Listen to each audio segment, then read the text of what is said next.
High বন্ধুরা, আমি আসছি এখন গোপালপুরে তোমাদের দেখাচ্ছি।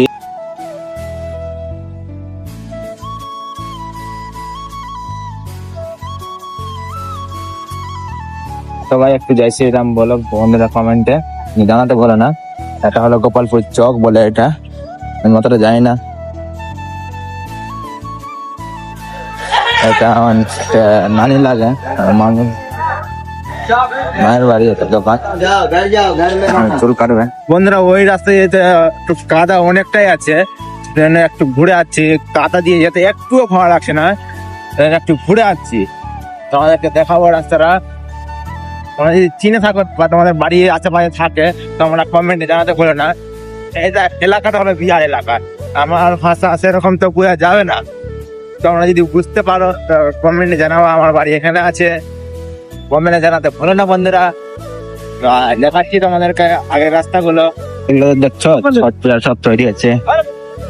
বিহারের একটাই সবচেয়ে জনপ্রিয় পুজো হলো এই ছট পূজা। দেখছো এই চামাটায় কতটা এখন রাস্তা খারাপ, কত কাদা দেখছো। এখন ভাইগুলা এগুলো দিয়েছে, সে বলে একটু হাঁটা যাচ্ছে না, তো প্রচুর কাদা ছিল ওখানে। দেখছো ছটার তৈরি হচ্ছে।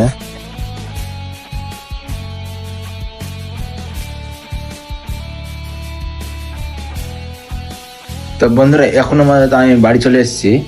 তো এর পরের ব্লগটাতে তোমাদেরকে ছট পূজার সম্পূর্ণ রিভিউ দিব, সম্পূর্ণ ভিডিও তুলে ধরবো এরপরের ভিডিওতে অবশ্যই।